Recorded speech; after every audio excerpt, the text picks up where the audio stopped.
پر مبنی ایک نظم لکھنے کی پاداش نے ایک انسان کے ساتھ کچھ ایک مہینے میں سوا مہینے میں کیا ہوتا ہے. ہم یہاں بیٹھے ہوتے ہیں, ہم یہ نہیں پتا ہوتا کہ یہاں سے ہم اٹھ کے کر بھی جائیں گے کہ نہیں جائیں گے. یہ میرے چہرے کے اوپر ایک داغ جو موجود ہے, شاید ساری زندگی جو میرے ساتھ ہے. لیکن جب ایک شخص, ایک مطلق العنان حکمران نے اپنے اقتدار کو مزید طوالت دینے کے لیے ریاست کو داؤ پر لگایا اور 54% ریاست جو تھی وہ سیٹ کر کے وہ انڈیپینڈنٹ ملک بن گیا, جس کو بنگلہ دیش. کہ میں نہیں چاہتا کہ میں جیل سے پبلک پروٹیسٹ کی کال دوں, کیونکہ پبلک پروٹیسٹ اگر ہوگا تو اس میں اسٹریٹ پر وائلنس بھی آ سکتی ہے, اور وہ نہیں چاہتا کہ وائلنس ہو اس کو, کیونکہ ملک بہت کمزور ہے, سسٹین نہیں کر سکتا. اس لیے وہ اپنی جان کے اوپر, اپنی ذات کے اوپر ان کا ظلم برداشت کر رہے ہیں. لیکن اس ملک کی ابھی بھی اس کو پرواہ ہے. جب بھی میں جاتا ہوں ملنے تو وہی بات کرتے ہیں. مہربانی کی شکریہ بہت بہت آپ سب لوگوں کا, آپ تشریف لائے. اس گرمی میں آج کی بلا کی گرمی ہے, اس طرف جاتا ہے, کچھ باہر کی گرمی ہے, کچھ گرمی اندر کریٹ کی جا رہی ہے بغیر کسی وجہ سے. آج جو عدالت میں ہوا ادھر کیس کے کانٹیکسٹ میں, وہ میرا خیال آپ لوگوں نے بھی اس کا وہ تماشا دیکھا ہو. ہمارے بھی لوگ گئے ہوئے تھے, کہیں پہ جو تھا کہ وہاں کے انتظار کو بھی میں نے بلایا, وہ بھی شاید آ گئے. انہوں نے بھی اپنی آنکھوں سے دیکھا کہ اندر کس قسم کی زبان بنائی گئی. مانیکا صاحب نے خان صاحب کی ذات کے بارے میں کیا القاب جو ہے وہ بیان کی, کس طریقے سے انہوں نے ہائی پولیس اور گندی زبان استعمال کی. اور اس میں جب یہ سب کچھ کر رہے تھے تو ہمارے لائرس نے بسا اوقات جج صاحب سے ریکویسٹ کی کہ آپ اس کو روکیں, آپ اس کو کہیں کسی قسم کی کوشش نہ کریں. لیکن جج صاحب نے پتہ نہیں کہ وجوہات کی وجہ سے بالکل اس میں یقین نہیں کیا, اور وہ 10 منٹ جو اس نے مانگے تھے وہ 10 منٹ گزرتے گزرتے 30 سے 40 منٹ ہو گئے. اور اس کے بعد ایک نئے سرے سے انہوں نے جج صاحب میں اپنی لیک آف کانفیڈنس کا اظہار کیا, اور جج صاحب نے فوری طور پر بتایا, جو کہ پہلے وہ انکار کر چکے ہوئے تھے, کیونکہ پہلے بھی انہوں نے کہا تھا کہ ہمیں آپ نے پیش کی اور آپ اس کیس سے زیادہ بتائیے. تو آج میرا خیال ہے کہ اندر خانے بہت پریشر ان کے اوپر ڈال دیا گیا تھا. تو ججمنٹ آج سنانے کی بجائے انہوں نے جو دوسری پارٹی تھی ان کے پہلے وکیل کو کہا کہ آپ اپنا کیس دوبارہ بیان کریں, اور پھر مانیکا صاحب کو کہا کہ آپ انہوں نے پینشن مانگی تو ان کو فوری طور پر گرانٹ ملی. اور اس کے بعد جب ریلیز کے بعد جب ایک نئے سرے سے جج صاحب نے لیک آف کانفیڈنس کا اظہار کیا گیا تو انہوں نے فوری طور پر نہیں کیا کہ یہ کیس کسی اور جج کے پاس بھجوایا جائے. میرا خیال ہے کہ ہر ایک بندہ جس کے پاس شاید آنکھیں نہیں ہیں اس کو بھی نظر آ رہا ہے کہ جج صاحب نے پریشر ڈالا گیا ہوگا, کس کس قسم کی ان کو دھمکیاں دی گئی ہوں, کس کس طریقے سے ان کو انٹیمیڈیٹ کیا گیا ہوگا کہ انہوں نے سزا نہیں دینی. آج کیس کا فیصلہ ہوا ہے, اور اسی لیے ہی آج یہ کیس ایک اور جج کے پاس چلا گیا, وہ اپنے خیال ہے کہ گرمیوں کی چھٹیوں کے بعد یہ کیس کروائیں گے. سو ایک طرف تو یہ انتہائی بھونڈے مقدمات خان صاحب کے اوپر بنائے گئے تھے, اور جب وہ ایک ایک کر کے کریش ہوتے گئے تو اب یہ جو اسٹریٹجی ہے پاور ریڈرس کی صاحب اختلاف کی وہ یہ ہے کہ ان کیسز میں جو کہ کریش ہو چکے ہیں وہ ورچولی, اور جج صاحبان نے صرف ان کی ججمنٹ نہیں ہے, ان کو جتنا بھی زیادہ ڈیلے کر سکتے ہیں وہ ڈیلے کیا جائے, اور وہ ججمنٹس نہ آئے تاکہ خان صاحب اس وقت تک قید میں رہیں جب تک کہ ان کے خلاف کوئی اور مقدمہ نہیں بنایا جائے. آپ بھی جانتے ہوں گے کہ توشہ خانہ کا ایک مقدمہ جس میں کہ 7 سال سزا جو ہے وہ سسپینڈڈ ہے, اور ہم اس کی پوسٹمنٹ کی درخواست دے چکے ہوئے ہیں. توشہ خانہ کے اوپر ایک اور مقدمہ جو کہ آئی تھنک چوتھا مقدمہ جو ہے وہ بنانے کی تیاریاں ہیں, اور ایک لا ہے جس کے تحت کہ ایک سزا, ایک قسم کی سزا کے اوپر صرف ایک مقدمہ بن سکتا ہے. تو یہ بھی ایک بڑی گروس قسم کی ایبریشن ہوگی جس میں کہ یہ ایک ہی جرم کے کانٹیکسٹ میں چوتھا مقدمہ جو ہے وہ بنانے جا رہے ہیں. تو آبجیکٹو یہ ہے کہ اس مقدمے کو بنا کے اس میں سزا دلوائی جائے پہلے, اور اس کے بعد پھر اگر یہ جو باقی مقدمات ہیں جو کہ کریش ہونے کے قریب بلکہ ہو چکے ہوئے ہیں پھر ان کو ٹھیک ہے یہ کریش ہونے دیا جائے. لیکن خان صاحب کو جو ہے وہ جیل میں اور وقت جو ہے وہ گزارنا پڑے گا, بالکل ویسے ہی جیسے کہ شاہ محمود قریشی صاحب کے اوپر جبکہ ان کو نظر آ رہا تھا کہ ان کی بھی سائبر کے کیس پہ رہائی ہو جائے گی, تو ان کے خلاف بھی انہوں نے 8-9 مقدمے ایک ہی گو میں 8-9 مقدمے جو ہے نا, اور مے 9 کی جو ڈسٹربنسز تھی اس کے کانٹیکسٹ میں لگا دیا. سو اگر سائبر کے کیس میں وہ آزاد ہو بھی جاتے ہیں تو پھر بھی وہ جیل میں رہیں گے, اور باقی کیسز جو ہے نا ان کو فائٹ کرنا پڑے گا. لیکن یہ جو کچھ بھی ہے, میں نے جو سی ذرا تفصیل آپ سے جانتی ہے, یہ مطلب اس میں کہیں انصاف نظر نہیں آتا, اس میں کہیں بھی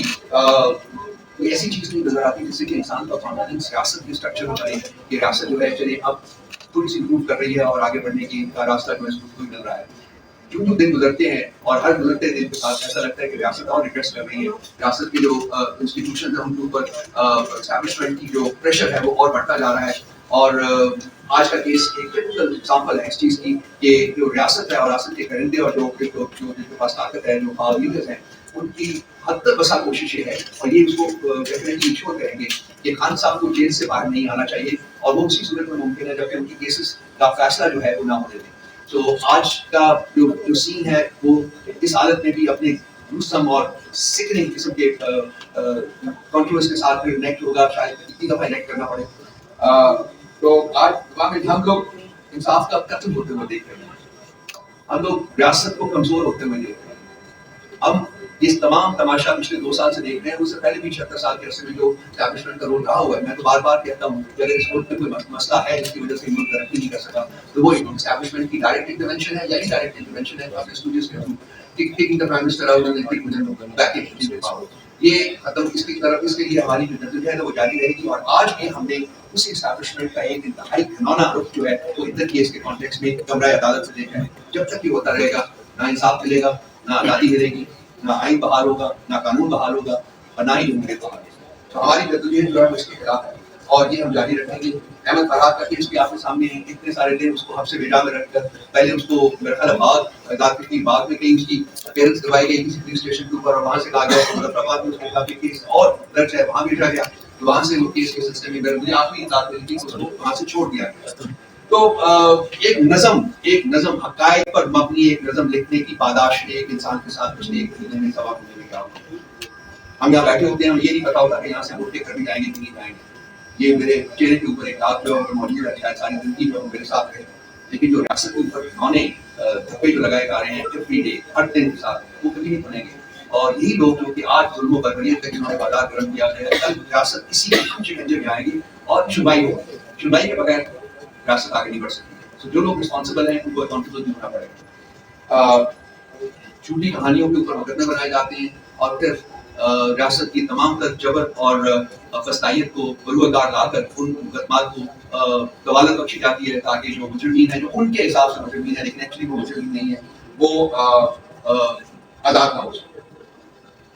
اس وقت خان صاحب کے خلاف جو عدت اور سائبر کے مقدمے ہیں وہ بالکل ورچولی ختم ہو چکے ہوئے ہیں، وہ کریش کر چکے ہوئے ہیں، اور ان میں سے آج ایک ججمنٹ آنے کی بنی ہے۔ اب وہ دیکھیں کب آتا ہے۔ اسی طرح سے سائبر کا مقدمہ وہ بھی کریش کر چکا ہوا ہے۔ توشہ خانہ میں خان صاحب کی سزا سسپینڈ ہو چکی ہوئی ہے اور القادر کے اوپر جیل کی ہے۔ سو یہ مطلب ایکچولی یہ تمام مقدمات آلریڈی ہو جانے چاہیے تھے اور خان صاحب کو جیل سے باہر آنا چاہیے، لیکن ابھی تک وہ موجود ہیں، اور ہم جو ہمیں خوف ہے وہ اس چیز کا ہے کہ اور مقدمات کی عنقریب جو ہے وہ ان کے خلاف رجسٹر ہو جائے۔ تو یہ تو آج کا جو ہوا ہے اس کی کچھ کہانی ہے۔ باقی کچھ ہمارے پی ٹی آئی کے نیریٹو کے بارے میں کچھ مسٹیریز کریٹ کی جا رہی ہیں اور ہمیں پتہ ہے کہ ان کے پیچھے کون سی طاقتیں کار ہیں۔ ایک تو 1971 کا جو ڈیبیکل تھا اس کے بارے میں بہت سی مسٹیریز کریٹ کی جا رہی ہیں۔ آپ دوستوں میں سے جنہوں نے حمود الرحمان کمیشن کی رپورٹ پڑھی ہے، اور میں نے اور میں نے وہ پڑھی ہے، اس میں کہیں بھی فوج کے بارے میں کوئی غلط بات نہیں کہی گئی، بلکہ بسا کئی جگہوں کے اوپر کہا گیا کہ فوج بہت قاتلی سے لڑی۔ It was a failure of the leadership, اور اس نے ایک شخص کی بات بار بار کی گئی ہے جس کا نام تھا جنرل یحییٰ خان، آغا محمد یحییٰ خان۔ کہ اس نے اپنے اقتدار کو طوالت دینے کے لیے ریاست کو داؤ پر لگایا اور ریاست کے 2 ٹکڑے ہوئے۔ یہ اس وقت کی کہانی ہے 1971،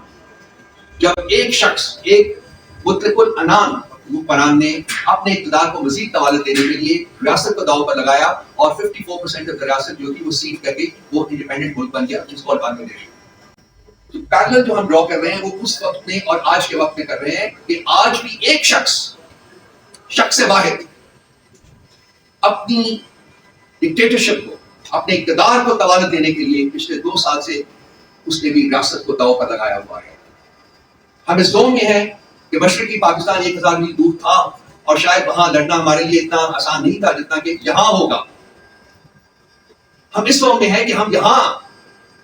ملک کا کوئی حصہ جو ہے وہ سیسیڈ نہیں کرنے دیں گے یا وہ الگ نہیں ہونے دیں گے۔ لیکن اگر آپ صرف ایک دائرانہ نظر ڈالیں تو اس وقت پاکستان کی 6 اکائیاں، 4 آپ کے پروونسز ہیں، گلگت بلتستان ہے اور آزاد کشمیر ہے۔ ان میں سے آزاد کشمیر ریسٹو ہے، گلگت بلتستان ریسٹو ہے، بلوچستان عرصہ دراز سے ریسٹو ہے، کے پی جو ہے وہ لٹرلی ایج کے اوپر ہے۔ تو کیا الٹیمیٹلی ہم نے پاکستان کی شکل پنجاب اور سندھ کی شکل میں دیکھی؟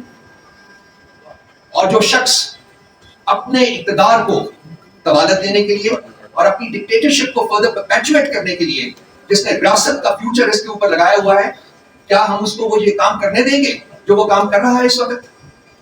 کیا ہماری عدالتیں اور باقی جو ہمارے ادارے ہیں وہ اپنا رول نہیں پلے کریں گے کہ ملک کے اوپر جو اسٹیگل بورڈ ہے ڈکٹیٹرشپ کا اس کو ختم کیا جائے اور آئین اور قانون اور جمہوریت کو بحال کیا جائے؟ اس ملک کا فیوچر کیا ڈکٹیٹرشپ کے ساتھ ہے یا آئین اور قانون کے ساتھ ہے؟ کوئی بھی ریاست دنیا میں آج کل کے زمانے میں ایسی نہیں ہے جو کہ ڈکٹیٹرشپ کے بلبوتے کے اوپر آگے چل سکتی ہے۔ کسی نہ کسی طریقے سے کسی نہ کسی شکل میں وہاں آئین اور قانون کی حکومت ہوتی ہے۔ یہ پاکستان میں واحد ریاست ہے اس وقت جس نے کم از کم پچھلے 2 سال میں نہ صرف یہ آئین اور قانون کا ٹوٹل فقدان نظر آیا ہے بلکہ بریزن جسے کہتے ہیں بریزن طریقے سے اس کو فیڈرلائز کیا ہے۔ پاکستان کی ڈکٹیٹرشپس میں 1947 کے بعد سے جو 4 ڈکٹیٹرشپ آئی ہیں اس میں ایک چیز بڑی کامن تھی، وہ یہ تھی کہ جب وہ ٹیک اوور کرتے تھے تو آئین کو یا تو ایبروگیٹ کر دیتے تھے یا سسپینڈ کر دیتے تھے، موسٹلی ایبروگیٹ کر دیتے تھے۔ جتنے بھی ڈکٹیٹرز آئے ہیں انہوں نے آئین کو ایبروگیٹ کیا اور پھر عدلیہ کے ذریعے وہ ڈاکٹرن آف نیسیسٹی کے تحت اس کو لیجیٹمائز کر لیتے تھے، اپنا اقتدار جو ہے وہ لیجیٹمائز کر لیتے تھے اور انٹرنیشنل کمیونٹی سے پھر اپنے آپ کو لیجیٹمائز کرانے کے لیے پاکستان کو آگ میں جھونکا جاتا تھا۔ وہ سوویت یونین کے خلاف لڑائی وہ انڈر ضیاء الحق یا وہ مشرف کے دور میں اور وار اور ٹیرر ہو امریکہ کی وار اس کا حصہ تھا، اس میں صرف اور صرف پاکستان اور پاکستان کے عوام میں سفر۔ آج پاکستان جو اکنامکلی کیپٹو ہوا ہے لٹرلی پینیز کے لیے وہ اپنا کشکول لے کے ساری دنیا میں پھر رہا ہے، اس کی سب سے بڑی وجہ پاکستان کی ڈکٹیٹرشپس ہیں اور یہ 2 لڑائیاں ہیں other than those small wars, lesser important wars جو کہ پاکستان نے لڑی۔ آج اس خطے کے اوپر آپ نظر ڈالیں تو جو امریکہ ایک اور لڑائی یہاں لڑنے کی تیاری کر رہا ہے اور وہ لڑائی ہے کنٹین چائنا کی لڑائی، اور پاکستان انڈائریکٹلی اس کا بھی حصہ اس میں بھی اپنا حصہ ڈالنے کی تیاری کر رہا ہے۔ اگر یہ ہوتا ہے تو پاکستان کا اپنا وجود جو ہے وہ خطرے میں پڑے گا۔ وہ آلریڈی کوئی زیادہ سیف نہیں ہے، لیکن اگر اس قسم کی لڑائی میں اگر پاکستان حصے دار بنتا ہے تو وہ پاکستان کا جو سروائیول ہے وہ خطرے میں پڑے گا۔ تو یہ وہ چیزیں ہیں جو کہ بیسیکلی جو ہماری لڑائی فوج کے ساتھ نہیں ہے، ہماری لڑائی شخص واحد کی آبجیکٹیوز کے ساتھ ہے، اپنے اقتدار کو طوالت دینے کا جو ان کا ایک انفیچویشن ہے ان کا، اس کے ساتھ۔ اس سے ملک نے سفر کیا ہے، اس سے ملک ابھی بھی سفر کر رہا ہے اور سفر کرتا رہے گا اس وقت تک جب تک کہ یہ انفیچویشن میں ڈکٹیٹرشپ ختم نہیں ہوتی اور آئین و قانون کو بحال نہیں کیا جاتا۔ یہ لڑائی ہم نے لڑی ہے، یہ لڑائی ہم لڑ رہے ہیں اور یہ لڑائی ہم لڑتے رہیں گے اس وقت تک جب تک کہ ملک میں آئین و قانون بحال نہیں ہوتا۔ ابھی کوئی 203 مقدمات ہیں خان صاحب کی ذات کے اوپر، اور وہ مقدمات جو ہیں وہ اپنی سٹیجز جو ہیں اس سے گزر رہے ہیں۔ میں چاہوں گا کہ جی ہاں میں ایک سیکنڈ اور جو میں پوچھ جاتا ہے انہی مقدمات میں چونکہ ان کو کوئی پروف نہیں مل رہا تو انہوں نے ملک ریاض کو جو بیریا ٹاؤن کے آرکیٹیکٹ ہیں ان کو اوپر پچھلے سوا سال سے بہت پریشر ڈلا ہوا تھا۔ مجھے ذاتی طور پر بھی نہیں تھا کہ کس طریقے سے اس کو پریشرائز کر رہے ہیں، اس کو ملک چھوڑنا پڑا، لیکن وہ کہتے ہیں کہ پتہ نہیں کس وقت خدا اپنا خوف ڈال دیتا ہے لوگوں کے دلوں میں، شاید اس کے دل میں بھی خوف ڈلا اور اس نے کہا کہ میں اس کا ایک پولیٹیکل جو ایک یہاں لڑائی ہو رہی ہے اس کا حصہ نہیں بنوں۔ اس کی آپ کو پتہ ہے کہ اس کی جتنی بھی پراپرٹیز ہیں اس کے بارے میں بہت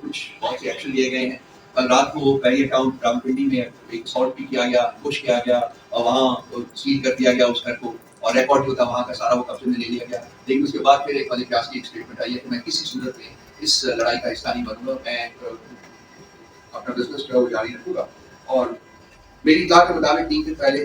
میرا خیال آج بھی وہ دبئی میں ہی ہے، جناب صدر پاکستان بھی گئے ہیں اور سنا ہے کہ ذاتی طور کے اوپر بھی انہوں نے اس سے ملاقات کرنے کی کوشش کی ہے۔ مجھے نہیں پتا کہ ملاقات ہوئی ہے یا نہیں ہوئی، مجھے یہ پتا ہے کہ وہ شاید اس کو اپنی پریشرائز کرنے میں کامیاب ہیں۔ تو یہ وہ حرکات ہیں دوستوں جو میں نے آپ کے سامنے بیان کیے ہیں کہ فالس فرولس اینڈ فراڈولنٹ کیسز رجسٹر کیے خان صاحب کی طرح۔ وہ چھوٹی عدالتوں سے بطور شمشیر انہوں نے فیصلے لے لیے، لیکن جب بڑی عدالتوں میں پہنچے تو وہ سسٹین نہیں کر سکے، سب ایک ایک کر کے کریش کر رہے ہیں۔ اور اب یہ اور ایک قسم کی شہادتیں ملک ریاض کی ہوں یا کچھ اور لوگوں کی ہوں، اور جیسے یہ خاور مانیکا جیسے گرے ہوئے کٹیا لوگ جو ہیں جن کی شہادت ہو، اس کو 4-3 مہینے انہوں نے پکڑ کے رکھا ہے۔ آپ بھی جانتے ہیں، میں بھی جانتا ہوں کہ 3 مہینوں میں اس کے ساتھ کیا سلوک رکھا گیا ہوگا، اور آج وہ کینیڈی کی طرح وہاں باہر نکلا ہوا، وہ ایک singing a song on a tune that is provided by the power people۔ تو یہ مقدمے تو سسٹین نہیں کر سکتے ہیں، لیکن پرابلم یہ ہے، جو سوال ہے سب سے بڑا کہ اگر انصاف کے تقاضے پورے نہیں ہوتے، اور ہمیں لگ رہا ہے کہ جو بڑی عدالتوں میں کچھ زیادہ ہوائیں چلی تو ہیں، لیکن جو دوسری طرف جو قوتیں بیٹھی ہوئی ہیں ان کو یہ معاملات بالکل ٹھیک لگ نہیں رہے. اور کل آپ نے پرائم منسٹر پاکستان کے prime minister so called prime minister provident prime minister یہ آپ نے تقریر سنی ہوگی جو انہوں نے جوڈیشل کے خلاف کی ہے, جس میں انہوں نے انتہائی غلط زبان استعمال کی ہے اور ججز کے بارے میں جو کہ آزادانہ فیصلے کرنا چاہ رہے ہیں. تو یہ ایک پٹیشن رہی ہے پاکستان مسلم لیگ نواز کی, آپ کو یاد ہوگا جسٹس قیوم کے ساتھ اسپیچ جا کر وہ جو رفیق کارڈ صاحب کو جو بریف کیس دے کے بھیجا گیا تھا بلوچستان کی ہائی کورٹ خریدنے کے لیے انہوں نے خرید لی, پھر اس کے بعد جو سپریم کورٹ کے اوپر اٹیک ہوا, یہ سب کچھ ان کا خاصا رہا ہے. اور آج بھی یہ جسٹس کو خریدنا چاہتے ہیں, کہتے ہیں یہ لوگ ججز خریدتے ہیں, تو کوشش کر رہے ہیں. لیکن ایک اچھا عمل جو ہے وہ نظر آ رہا ہے کہ کچھ جج صاحبان جنہوں نے ایک انیشیٹو لیا ہے اور جو ہو رہا تھا ان کے ساتھ وہ انہوں نے پبلک ڈومین میں بیان کیا ہے, اس کو دیکھتے ہوئے کچھ اور جج صاحبان جو ہیں ان میں بھی ہمت آئی ہے اور وہ بھی اس میں شامل ہوئے ہیں. اور میرا خیال ہے کہ یہ جو ٹرائب ہے یہ اس کا سائز بڑھے گا وقت کے آنے کے وقت گزرنے کے ساتھ ساتھ. اور یہی چیز ہے جو کہ صاحب اقتدار لوگوں کو لیڈرس کو پریشان کر رہی ہے کہ اگر انصاف ملنا شروع ہو جاتا ہے تو خان صاحب تو باہر آ جائیں گے, اور خان صاحب جب باہر آئیں گے تو ان کے جو اقتدار کے اوپر ان کا سورج وہ ضرور ہو جائے گا. اس شخص کی ایک عمری کی وہ آج بھی جیل میں بیٹھا ہوا ہے اور وہ ایکسرسائز کر رہا ہے ریسٹرینٹ کہ میں نہیں چاہتا کہ میں جیل سے پبلک پروٹیسٹ کی کال دوں, کیونکہ پبلک پروٹیسٹ اگر ہوگا تو اس میں اسٹریٹ پر وائلنس بھی آ سکتی ہے اور وہ نہیں چاہتا کہ وائلنس ہو اس کو, کیونکہ ملک بہت کمزور ہے, سسٹین نہیں کر سکتا. اس لیے وہ اپنی جان کے اوپر اپنی ذات کے اوپر ان کا ظلم برداشت کر رہے ہیں. لیکن اس ملک کی ابھی بھی اس کو پرواہ ہے, جب بھی میں جاتا ہوں ملنے تو وہی بات کرتے ہیں. لیکن دیکھتے ہیں کہ کب تک برداشت کیا جا سکتا ہے, کیونکہ ہم بھی بالکل نہج کے اوپر پہنچے ہوئے ہیں. ہماری جو سپورٹ بیس ہے وہ ہمارے اوپر پریشرائز کر رہی ہے, ہمیں پریشرائز کر رہی ہے اور ہمیں گالیاں دے رہی ہے کہ آپ کیوں نہیں پروٹیسٹ کنوین کرتے. اگر آپ لوگ آئی ایم شیور آپ سوشل میڈیا کے اوپر جا کے دیکھتے ہوں گے, آپ خود ان کی زبان دیکھ سکتے ہیں کس قسم کا پریشر ہمارے اوپر پڑ رہا ہے. سو میرا یہ خیال کہ زیادہ دیر تک ہم لاسٹ کر سکیں گے without giving out call for public protest. اور اس کے بعد پھر کیا ہوگا, well it's very difficult to sort make a projection. So I hope کہ اس سے پہلے صاحب اقتدار لوگوں کو عقل آ جاتی ہے, ان کو اپنی رسپانسبلٹی کا احساس ہوتا ہے اور وہ ملک میں آئین اور قانون کو آنے دیں. جس جو بھی اس کا راستہ ہے اس کو وہ اس کے راستے وہ آئین اور قانون ایکسرسائز ہونے دیں تاکہ ملک میں انصاف ہو, اور وہ تمام لوگ جو کہ غیر منصفانہ غیر آئینی اور کھونڈے قسم کے مقدمات میں انہوں نے زبردستی جیلوں میں رکھا ہوا ہے وہ آزاد ہو سکیں اور ملک کا جو معاملات ہیں وہ آگے بڑھ سکیں. میں صرف نہیں سے یہ کہوں گا کہ اگر 2-3 منٹ میں آج کی جو کہانی ہے جیل اگر وہ بیان کرتے ہیں کہ کیا ہوا تو وہ میرا خیال ہے کہ آپ لوگوں کے لیے اس کو سمجھنا اور زیادہ آسان ہے. جیل نہیں جو عدالت